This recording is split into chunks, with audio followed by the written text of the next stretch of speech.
जय हिंद साथियों, मैं कुमोद स्वागत करता हूं आपके अपने परिवार मिथिला एकेडमी में एक प्रयास सफलता की ओर। दोस्त, आज हम इकोनॉमिक्स में आपके साथ चर्चा करेंगे स्थिति के आधार पर बजट के प्रकार और बजट के और प्रकार के बारे में। पहले स्थिति के बारे में जानते हैं। तो दोस्तों, क्लास शुरू करने से पहले अगर आप इस चैनल पर नए हैं तो चैनल को सब्सक्राइब करें और साथ ही साथ मेरे सभी मित्र लाइक और शेयर जरूर करें। दोस्तों, टेक्नोलॉजी की कमी के कारण कुछ दिक्कतें होती है, पर इसे आप मैनेज करें। हमारा कंटेंट जो मैं कंटेंट दे रहा हूँ आपके पास, वो नंबर 1 का है। बस आप इसको नोट करते जाएं। आप किसी भी एग्जाम में जाएं, आपसे कुछ भी नहीं छूटेगा। हर क्वेश्चन को आप क्रैक करके आएंगे। बस आप हमारे साथ बने रहें और स्क्रीनशॉट लेकर के आप उसका नोट्स बनाइए और रिवीजन कीजिए। तो आइए दोस्तों, शुरू करते हैं स्थिति के आधार पर बजट। दोस्तों, हमारे देश में बजट किस समय प्रस्तुत होता था? तो 1999 से पहले, नोट कर लीजिएगा, 1999 से पहले शाम में 5 बजे प्रस्तुत होता था।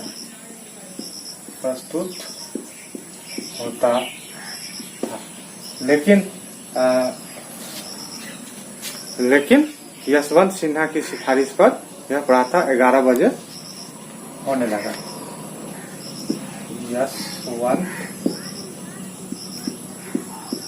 सिन्हा की सिफारिश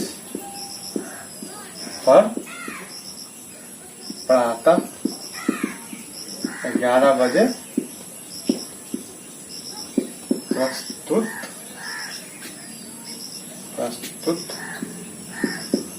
होने लगा।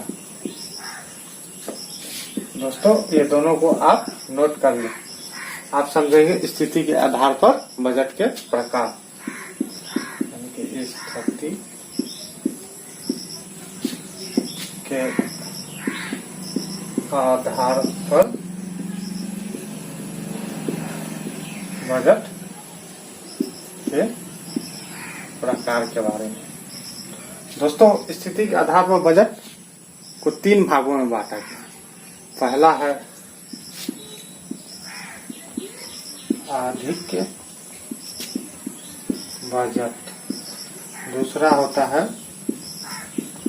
घाटे का बजट और तीसरा होता है संतुलित बजट। अब हम तीनों को बारी बारी से समझेंगे। अधिक बजट क्या होता है? तो अधिक बजट जब सरकार की आय खर्चे से अधिक हो जाती है तो उसे अधिक बजट कहते हैं। यानी कि सरकार की आय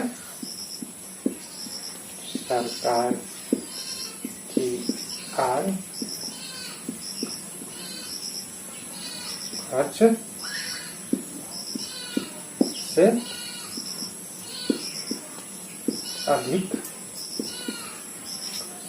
अधिक होती है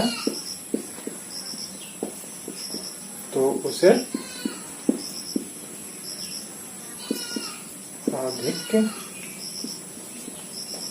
बजट कहते हैं। यानी कि सरकार का इनकम एक्सपेंस से अधिक है तो अधिक, मतलब ये प्लस है और ये माइनस में है, तो अधिक इनकम है तो वो अधिक बजट में आ जाएगा। तो इसका डेफिनेशन हो गया। अब इसको हम रफ कर रहे हैं, आप समझेंगे। घाटे का बजट,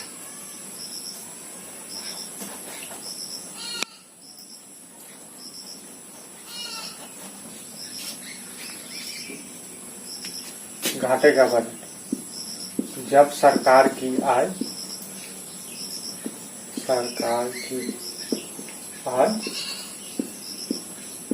खर्च से कम होती है तो उसे घाटे का बजट कहते हैं। क्या कहते हैं?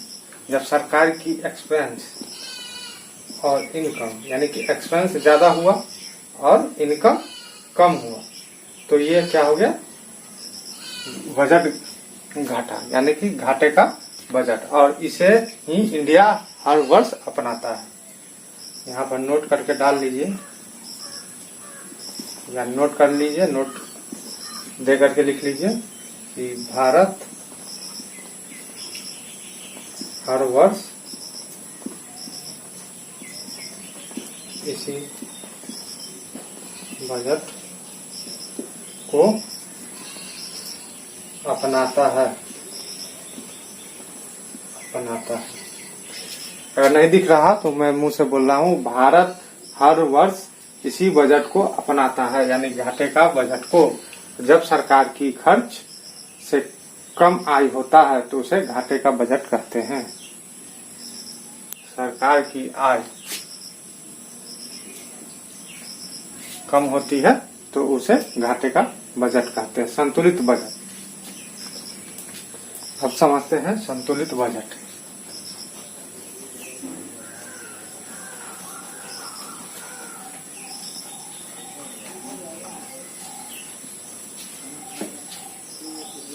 जब सरकार की आय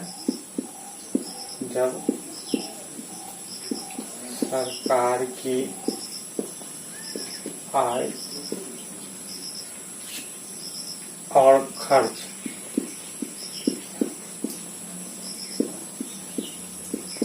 दोनों बराबर हो तो उसे संतुलित बजट कहते हैं। सरकार की इनकम और एक्सपेंस दोनों का अमाउंट बराबर आता है, यानी कि इनकम ही उतना ही होता है जितना खर्च होता है, तो इसे संतुलित बजट कहते हैं। तो दोस्तों, आप इसका स्क्रीनशॉट ले या नोट कर ले, हम आगे अब जानेंगे बजट के। तो दोस्तों, अब समझते हैं बजट के प्रकार के बारे में। बजट के प्रकार।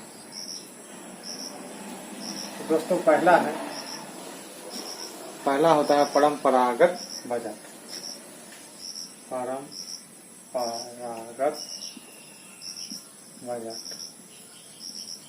यह बजट कैसा होता है? तो यह एक आम बजट के प्रारंभिक स्वरूप होता है। यह एक आम बजट के प्रारंभिक स्वरूप होता है।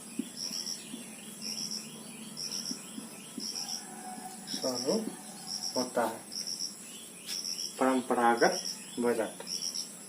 आप इसका स्क्रीनशॉट ले लें या नोट कर लें, आगे हम कुछ और जानेंगे।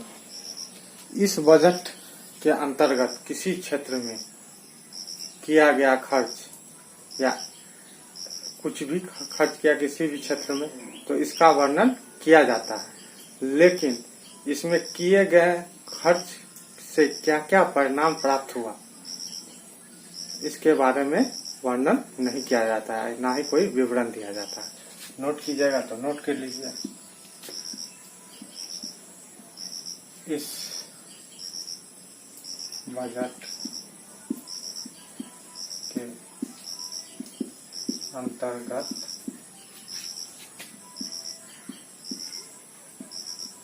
किया गया खर्च, चाहे वो किसी क्षेत्र का हो, किया गया खर्च किसी इस बजट के अंतर्गत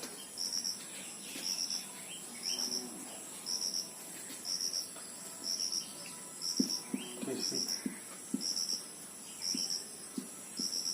क्षेत्र में किया गया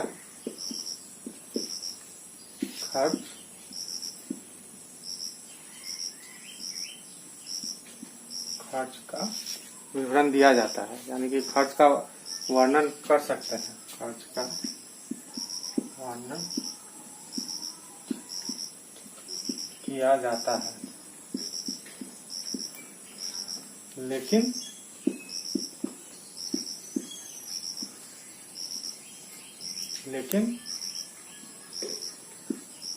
खर्च के परिणाम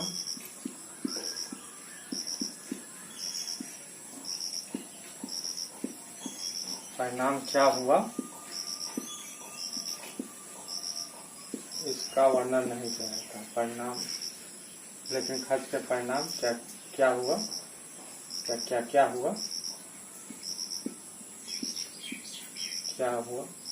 हुआ का वर्णन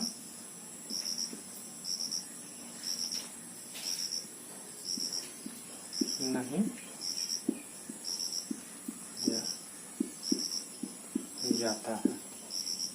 कहने का मतलब दोस्तों, इस बजट के अंतर्गत किसी क्षेत्र में कितना खर्च किया गया इसका वर्णन तो किया जाता है, लेकिन इसमें किए गए खर्च का क्या परिणाम हुआ, क्या परिणाम प्राप्त होगा, इसका वर्णन नहीं किया जाता। ठीक है, अब इसमें हम समझेंगे कि इस बजट प्रणाली से उत्पन्न समस्या को दूर करने के लिए कौन सा प्रणाली या कौन सा बजट प्रणाली लाई गई। तो इस बजट में उत्पन्न समस्या को समाप्त करने के लिए कौन सी बजट लाई गई, निष्पादन बजट प्रणाली, जिसे हम निष्पादन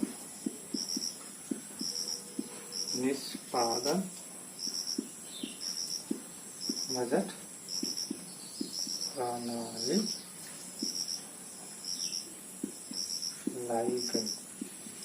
क्यों लाई है कि परंपरागत बजट में जो भी समस्या उत्पन्न हो रही है उसके निष्पादन के लिए, तो इसका नाम ही रख दिया गया निष्पादन बजट प्रणाली। इसकी जितने भी समस्या होती है उस समस्या को निष्पादन बजट प्रणाली से समाधान करते हैं या दूर करते हैं।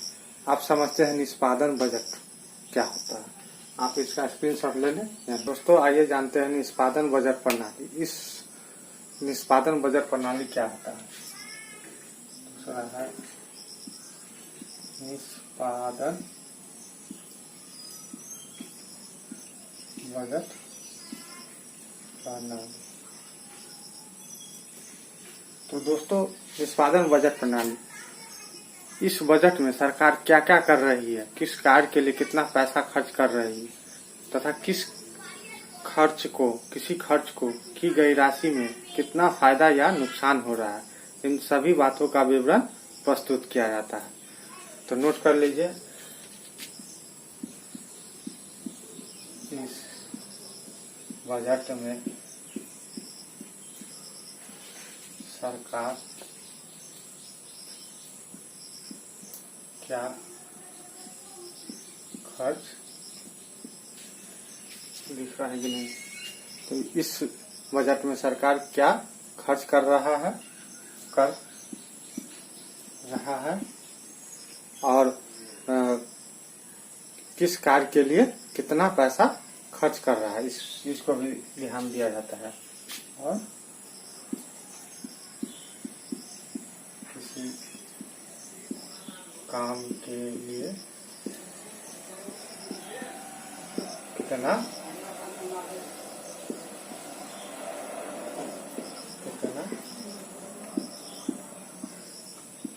खर्च किया जा रहा है, इस चीज का भी इसमें ध्यान रखा जाता है कि सरकार किसी काम के लिए कितना खर्च कर रही है और इस राशि से सबसे बड़ी बात है क्या फायदा हुआ सरकार को और क्या नुकसान हुआ, इन सभी बातों का विवरण प्रस्तुत किया जाता है कि और इस खर्च से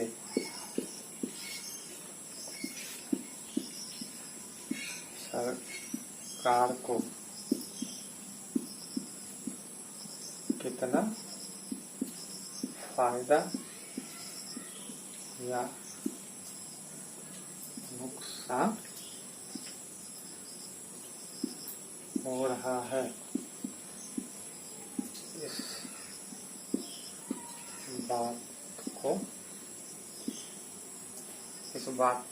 इस बात को क्या किया जाता है, विवरण प्रस्तुत किया जाता है। इस बात का विवरण प्रस्तुत किया जाता है।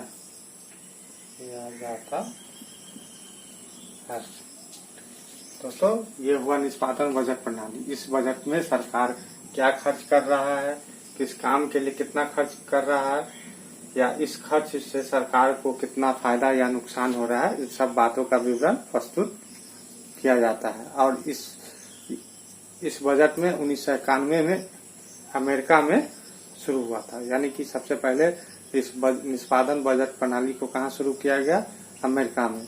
कब, तो 1951 में। और किसके द्वारा लाया गया था अमेरिका में, कूपर की सिफारिश पर लाया गया था। तो दोस्तों, आइए जानते हैं निष्पादन बजट प्रणाली। इस निष्पादन बजट प्रणाली क्या होता है। दूसरा है निष्पादन बजट प्रणाली। तो दोस्तों, निष्पादन बजट प्रणाली, इस बजट में सरकार क्या क्या कर रही है, किस कार्य के लिए कितना पैसा खर्च कर रही है, तथा किसी खर्च को की गई राशि में कितना फायदा या नुकसान हो रहा है, इन सभी बातों का विवरण प्रस्तुत किया जाता है। तो नोट कर लीजिए। इस बजट में सरकार क्या खर्च, दिख रहा है कि नहीं, तो इस बजट में सरकार क्या खर्च कर रहा है और किस कार्य के लिए कितना पैसा खर्च कर रहा है, इस चीज को भी ध्यान दिया जाता है। और किसी काम के लिए कितना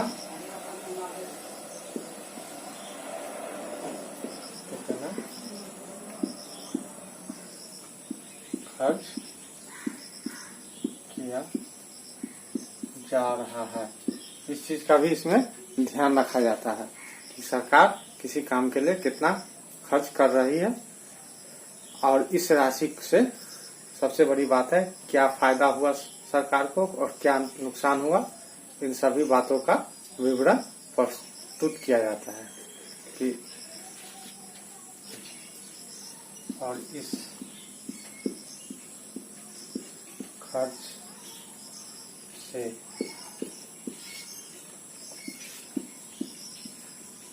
सरकार को कितना फायदा या नुकसान हो रहा है, इस बात को क्या किया जाता है, विवरण प्रस्तुत किया जाता है। इस बात का विवरण प्रस्तुत किया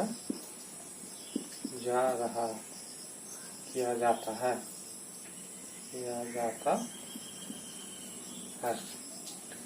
दोस्तों, ये हुआ निष्पादन बजट प्रणाली। इस बजट में सरकार क्या खर्च कर रहा है, किस काम के लिए कितना खर्च कर रहा है, या इस खर्च से सरकार को कितना फायदा या नुकसान हो रहा है, इन सब बातों का विवरण प्रस्तुत किया जाता है। और इस बजट में 1991 में अमेरिका में शुरू हुआ था। यानी कि सबसे पहले इस निष्पादन बजट प्रणाली को कहाँ शुरू किया गया?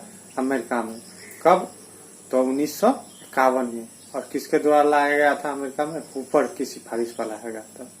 तो वो भी नोट कर लीजिएगा, या इसको हम रफ कर देते हैं, इसके बाद आप नोट कर लीजिए।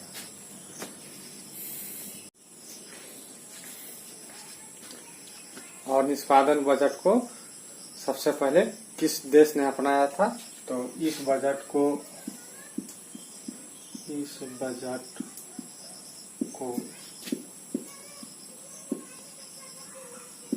सबसे पहले अमेरिका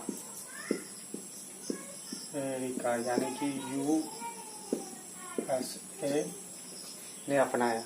और USA में कौन लाया? ऊपर लाया। कब? ऊपर की सिफारिश में अमेरिका में है। ऊपर की सिफारिश पर अमेरिका में लागू हुआ। और कब लागू हुआ? तो 1951 में। अब भारत ने इस को कब अपनाया, निष्पादन बजट प्रणाली को? तो भारत ने अपनाया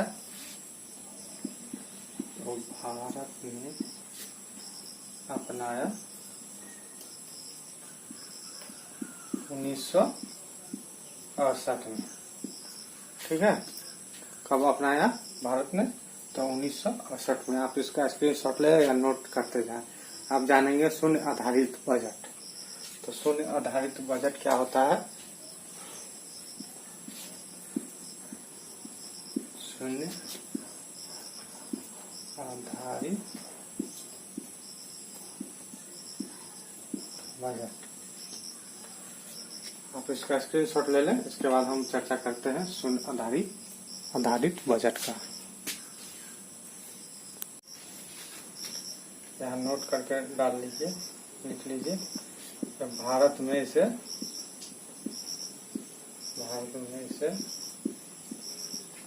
1987 से 88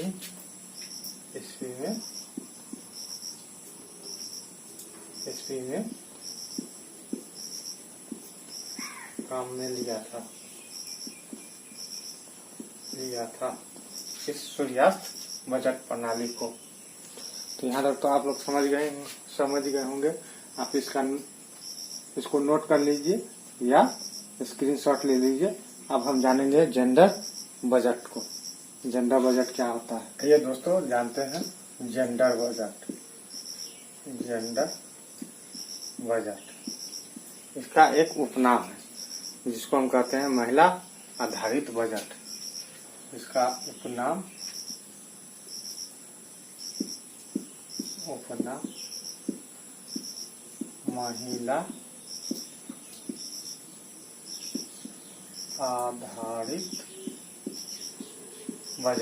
महिला आधारित बजट। यह हो गया। इस माध्यम से सरकार द्वारा महिलाओं के विकास कल्याण से संबंधित योजनाओं को कार्यक्रमों के लिए प्रतिवर्ष बजट में एक निर्धारित राशि की व्यवस्था करती है। क्या करती है सरकार? इस बजट प्रणाली के माध्यम जेंडर बजट प्रणाली के माध्यम से प्रतिवर्ष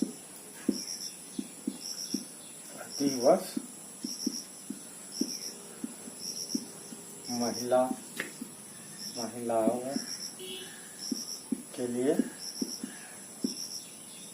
एक निश्चित धनराशि की व्यवस्था करती है। निश्चित धनराशि की करती है और जिससे महिलाओं सबका कोई भी कार्यक्रम हुआ या किसी तरह का महिलाओं को विकास के लिए, कल्याण के लिए ये जेंडर बजट प्रणाली को अपनाया जाता है। तो लिख लीजिए किस लिए, तो महिलाओं के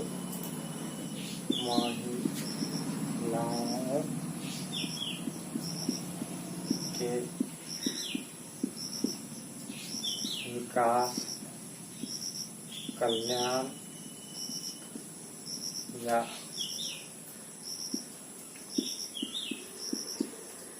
किसी तरह की कार्यक्रमों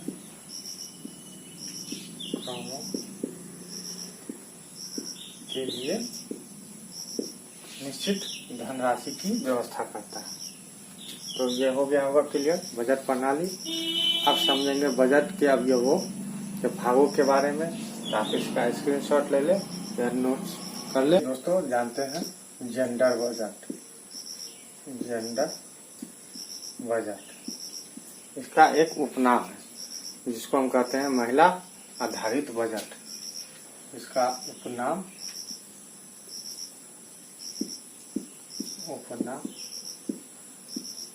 महिला आधारित बजट, यह हो गया। इस माध्यम से सरकार द्वारा महिलाओं के विकास, कल्याण से संबंधित योजनाओं को कार्यक्रमों के लिए प्रतिवर्ष बजट में एक निर्धारित राशि की व्यवस्था करती है। क्या करती है सरकार? इस बजट प्रणाली के माध्यम, जेंडर बजट प्रणाली के माध्यम से प्रतिवर्ष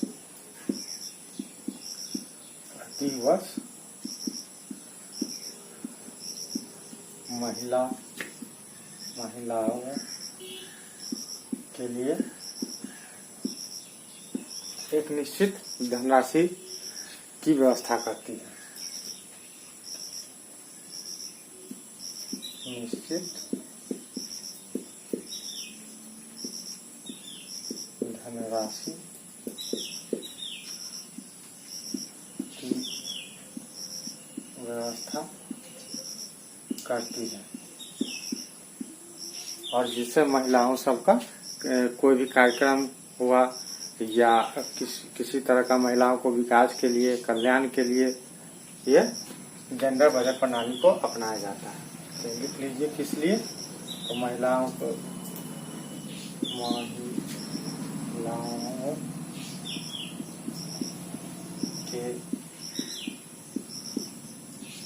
विकास, कल्याण या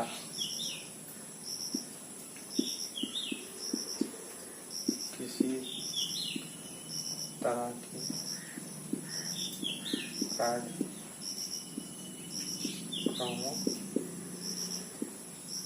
के लिए निश्चित धनराशि की व्यवस्था करता है। तो ये हो गया होगा क्लियर बजट प्रणाली। अब समझेंगे बजट के अवयवों के भागों के बारे में।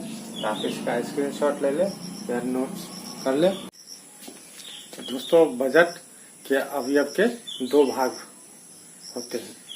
तो पहला होता है सार्वजनिक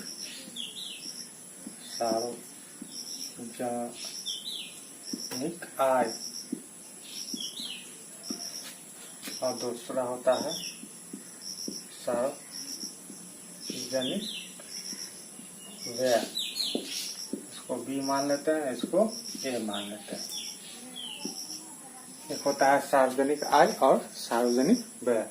पहले हम सार्वजनिक आय को जानेंगे कि सार्वजनिक आय क्या होता है।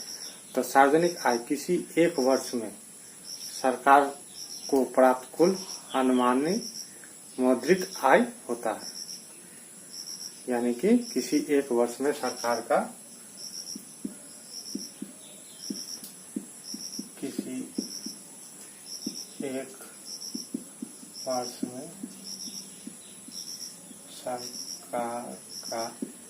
क्या होता है, सरकार का एक वर्ष में प्राप्त कुल अनुमानित मौद्रिक आय। कुल अनुमानित मौद्रिक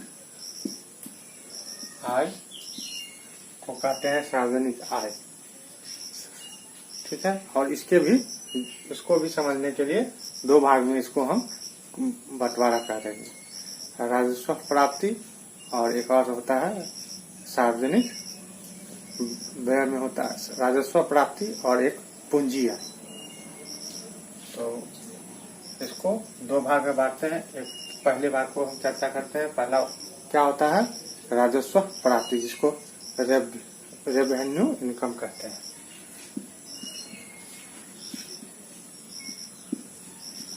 प्राप्ति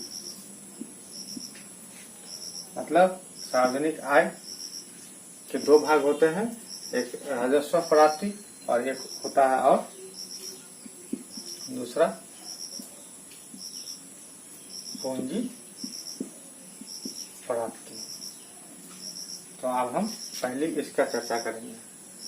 तो राजस्व प्राप्ति क्या होता है, सरकार का वह चालू खाता जिसमें उन स्रोतों को शामिल किया जाता है जिनके बदले कोई भुगतान नहीं करना होता है, उसे राजस्व आय प्राप्ति कहते हैं। सरकार का वह चालू खाता,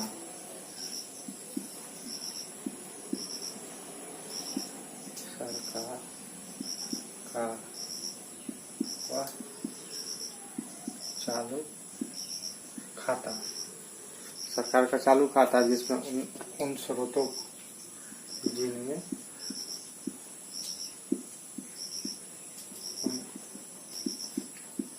स्रोतों को क्या किया जाता है, शामिल किया जाता है, उन स्रोतों को शामिल किया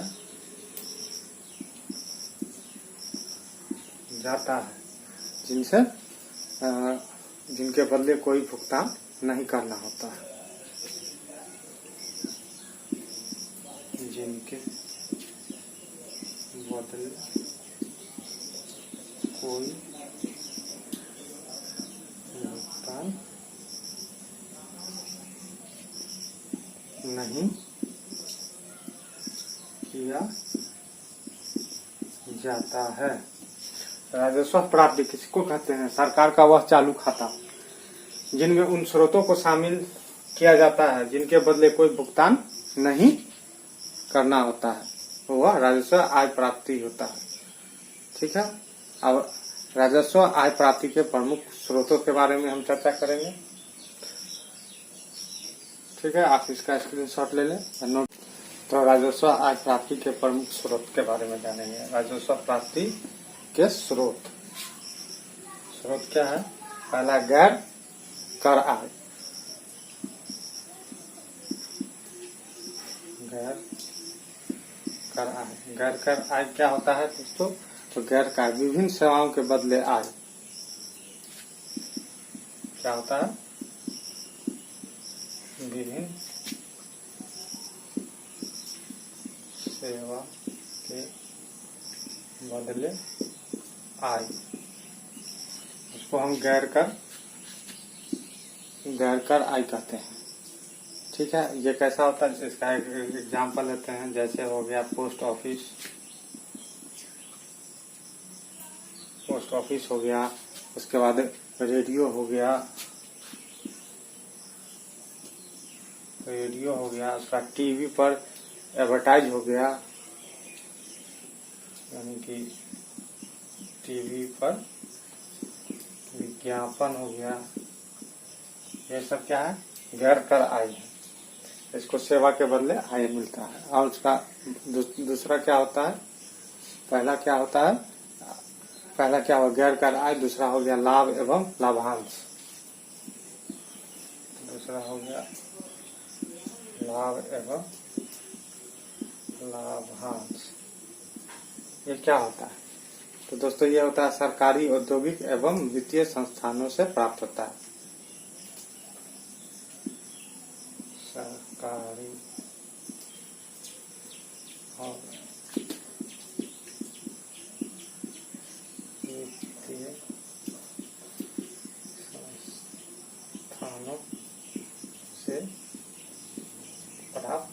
होता है।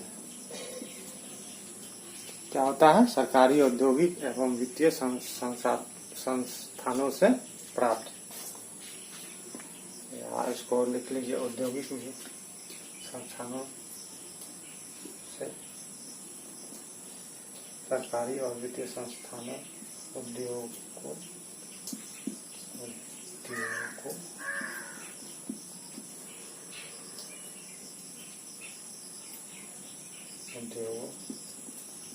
से प्राप्त आय। जैसे कि हो गया, कोई कंपनी हो गया, राष्ट्रीय बैंक हो गया, एग्जाम्पल राष्ट्रीय बैंक हो गया, कंपनी हो गया, ये सब क्या है? यह लाभ एवं लाभांश। और जीवन बीमा हो गया, जीवन बीमा हो गया, ये सब हो गया। और तीसरा क्या होता है? कर आय। यहाँ पर इसको तीसरा मान लेते हैं और इसको यहाँ पर थोड़ा सा रफ करके बता देता हूँ, क्योंकि नीचे जगह नहीं है, दिखाई देगा कि नहीं। दूसरा हो गया कर आय। कर आय क्या होता है? तो दोस्तों, कर आय होता है सभी प्रत्यक्ष या अप्रत्यक्ष करों से प्राप्त होता है। सभी प्रत्यक्ष और अप्रत्यक्ष कर से प्राप्त होता है, उसको हम कर आय कहते हैं। ठीक है, अब आप इसका स्क्रीनशॉट ले लें। उसके बाद हम एक दो और बचा हुआ, उसकी भी चर्चा कर ही लेते हैं। आता है चौथा, आता है ब्याज कर। ब्याज कर, ब्याज कर, ब्याज कर क्या होता है? यह केंद्र सरकार को राज्य का या अन्य संस्थानों को दिए गए ऋण से प्राप्त होता है। यानी केंद्र सरकार को राज्य सरकार या अन्य संस्थानों को दिए गए ऋण से प्राप्त होता है। या केंद्र सरकार या राज्य सरकार द्वारा दिए गए ऋण से प्राप्त होता है। ठीक है, अब दोस्तों आज का सफर यहीं समाप्त होता है। फिर हम आगे चर्चा करेंगे आपके साथ, जो बच गया है इसका ही पार्ट, सार्वजनिक आय का रेवेन्यू तो कंप्लीट हो गया। अब कैपिटल यानी पूंजीगत प्राप्तियों के बारे में हम चर्चा करेंगे नेक्स्ट क्लास में, और उसके बाद सार्वजनिक व्यय के बारे में। तो दोस्तों, ये क्लास कैसी लगी आप हमें जरूर कमेंट्स करके बताइएगा। दोस्तों, आप लोग सपोर्ट नहीं कर रहे हैं, आप लोग की सपोर्ट की सख्त जरूरत है। आप लोग के सपोर्ट के बिना कुछ नहीं किया जा सकता। एक क्या होता है, अंदर से उत्साह कम हो जाती है। अगर बजट को बताना ही रहता तो ऊपर से ऐसे करके बता देते बजट कब लाया, कैसे बना। और बजट के दो पार्ट, जैसे कि इनकम और इधर एक्सपेंडिचर, और इनकम को दो भाग में डिवाइड कर देते रेवेन्यू और इधर कैपिटल, और दोनों को एक्सप्लेन कर देते कौन सा रेवेन्यू इनकम है, कौन सा कैपिटल इनकम है और क्या एक्सपेंस है। उसके बाद डायरेक्ट टैक्स, इनडायरेक्ट टैक्स, आपका बजट एक ही दिन में समाप्त हो जाता है। लेकिन मैं हर एक टॉपिक की चर्चा आपके साथ क्यों कर रहा हूँ? इसलिए कर रहा हूँ कि आप किसी भी एग्जाम में जाए, आपसे कुछ भी नहीं छूटे। यानी कि 20 क्वेश्चन पूछा जाए आपसे तो आप कम से कम 19 क्वेश्चन को क्रैक करके जरूर आए। इस वजह से डीपली भी नहीं ज्यादा है, लेकिन आप लोग सपोर्ट नहीं कर रहे हैं। आपको यह वीडियो थोड़ा सा बोरिंग लगता होगा क्योंकि हमारे पास टेक्नोलॉजी की कमी है, ना उस तरह का कोई व्यवस्था है। फिर भी कोशिश कर रहा हूं कि एक बढ़िया कंटेंट आप लोग को प्रोवाइड कराऊं, जिससे आपको कहीं न कहीं सिलेक्शन हो जाए या इकोनॉमिक्स में कहीं आपको कोई प्रॉब्लम ना हो, दोबारा पढ़ने की जरूरत ना हो। आप बस नोट बनाते जाएं। जितना अच्छा से आप नोट बनाइएगा और उसको रिवीजन कीजिए। कोई जरूरत नहीं है कहीं जाने की आने की, आप उसको रिवीजन कीजिए।